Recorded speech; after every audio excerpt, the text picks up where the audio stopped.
Boa tarde, boa tarde. Tudo bem com você? Espero que todos estejam muito bem.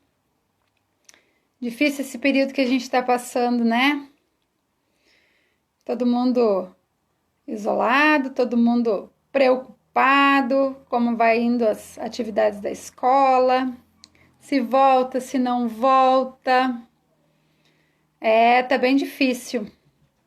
Mas enquanto tudo não se ajeita, porque eu acredito que voltar ao normal, ou melhor, voltar como era antes não volta mais, a gente vai estudando, a gente vai aprendendo, a gente vai conversando. E nessa jornada da inclusão, é um desses momentos.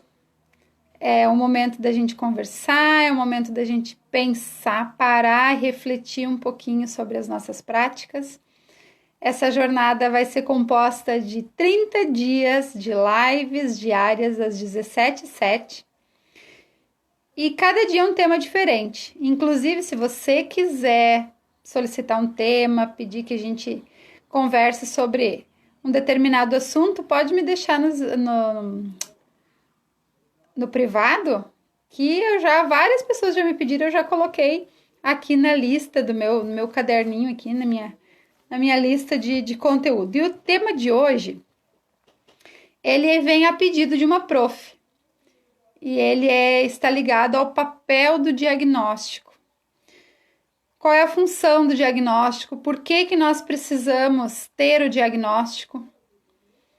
Qual é a diferença que ele vai fazer lá na nossa sala de aula, lá na nossa prática, na nossa escola? E aí me diz para mim aqui, quem daqui trabalha em sala de recursos, deixa para mim aqui, se você está assistindo no replay também, pode me escrever e dizer se trabalha em sala de recursos, se tem muitos alunos que ainda não têm o diagnóstico, e se você trabalha em sala regular e também tem dificuldade de conduzir a família até que seja feito o diagnóstico, até que consiga ser feito o diagnóstico, porque tudo é um processo, tudo leva tempo.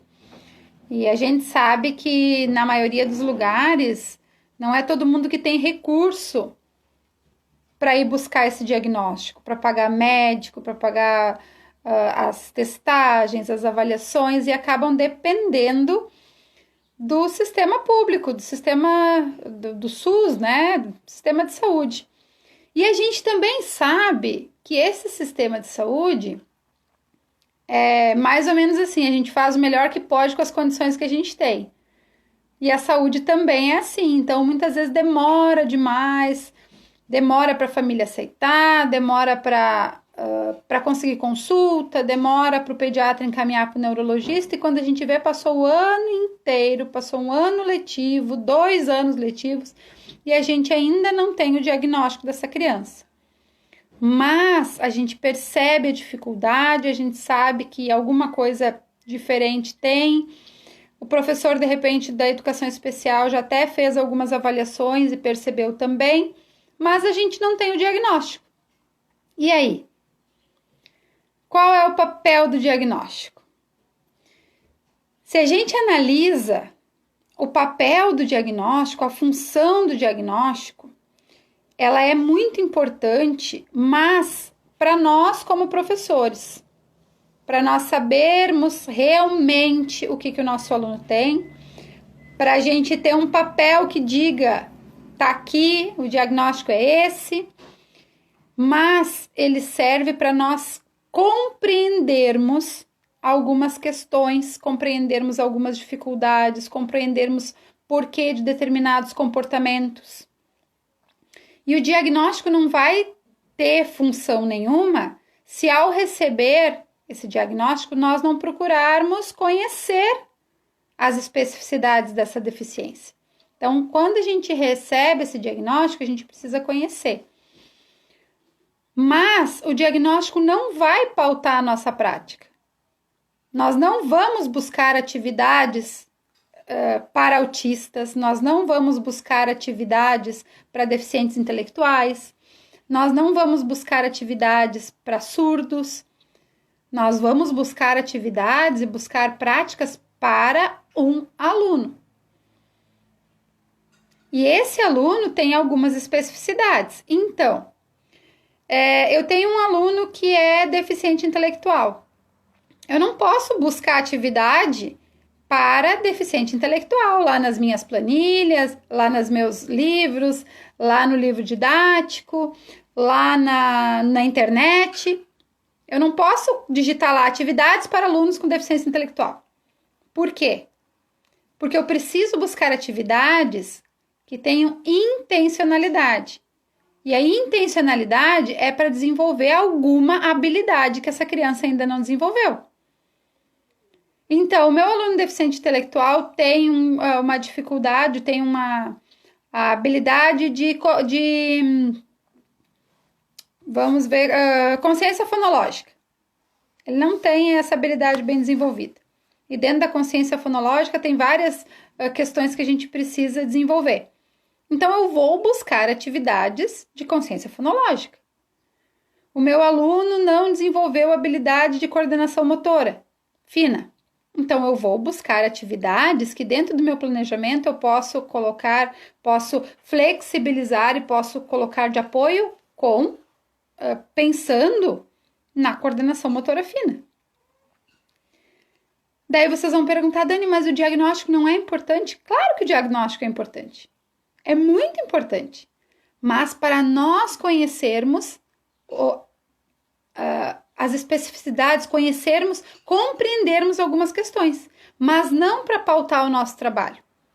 E o que eu quero dizer com isso? Que mesmo que não tenha o diagnóstico, nós podemos fazer um trabalho levando em consideração as potencialidades do meu aluno, podemos fazer um trabalho diferenciado com esse aluno, podemos fazer um trabalho onde nós vamos ter acessibilidade programática para esse aluno, acessibilidade metodológica para esse aluno, melhor dizendo, e pensando nas habilidades que ele já consolidou, levando em consideração as potencialidades. O que eu não posso fazer é pensar durante esse período que eu espero o diagnóstico, pensar que está tudo bem, pensar que mesmo que ele não aprende igual, eu não tenho diagnóstico, igual eu não posso fazer nada. E na real a gente pode sim. A gente pode organizar o nosso planejamento, a gente pode flexibilizar o nosso planejamento e a gente pode fazer a diferença sim na vida desse aluno, mesmo que o diagnóstico ainda não veio. Então, ele é importante? Claro que ele é importante. A gente tem que correr atrás? Com certeza, precisamos ir muito atrás. Mas nós não podemos esperar esse diagnóstico porque ele não vai pautar a nossa prática. Não vai pautar a nossa prática. Deixa eu ver quem tá por aqui. Vamos ver. Andréia, Ana, o Sandro. E aí, Sandro, tudo bem? Marina, a Valéria, a Mirtes, a Lilian, a Isabel. Que bom ter vocês aqui. Que bom que vocês estão acompanhando essa jornada. Que bom que vocês estão cada vez mais buscando informações e se desenvolver com relação à inclusão. E essa live de hoje, então, ela faz parte do projeto, mas ela é uma pincelada, um spoilerzinho do que vai ser a live de hoje. Porque segunda-feira, aqui nesse Instagram, às 20 horas, toda segunda-feira tem live. E é uma live, não é uma live de 15 minutos, é uma live maior, que a gente traz assuntos também relacionados à inclusão.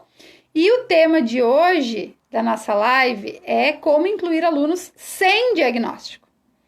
Então, por isso que eu já dei um spoilerzinho aqui, a gente já começou a falar de diagnóstico e eu aproveito para te convidar hoje às 20 horas para estar novamente presente aqui na live e para que a gente possa pensar em estratégias que a gente vai estar utilizando com alunos que não têm diagnóstico. Não tem porque a família não aceita, não tem porque ainda não conseguiu fazer o processo, não tem porque o sistema de saúde está falho e essa criança está esperando muito tempo. Então, a gente vai estar pensando em algumas estratégias. Eu vou estar trazendo algumas dicas do que a gente pode estar fazendo lá na sala de aula com essa criança que não tem diagnóstico. Agora, nós falamos da importância do diagnóstico. É importante? É importante. O papel do diagnóstico é fazer com que a gente compreenda o nosso aluno com relação às suas atitudes, com relação ao seu processo de aprendizagem, com relação à sua socialização, com relação a algumas questões que às vezes a gente não entende muito bem, algumas reações. Mas ele não vai pautar o nosso trabalho. O que vai pautar o nosso trabalho são as habilidades que esse aluno tem, as potencialidades que a gente precisa levar muito em consideração e as habilidades que a gente precisa desenvolver com esse aluno. Certo? Então, hoje, às 20 horas, eu vou estar esperando você para a gente estar trazendo dicas, vou estar trazendo dicas de como incluir o aluno que não tem diagnóstico. Um abraço grande, hoje é a nossa 11ª live, amanhã a gente tem um encontro marcado aqui às 17h07. E se você tem um tema que você quer que venha para essa live das 17h07, me manda uma mensagem no direct que a gente vai estar conversando de que forma a gente vai estar trazendo esse assunto aqui para a nossa jornada da inclusão. Um beijo, fica com Deus e se cuida.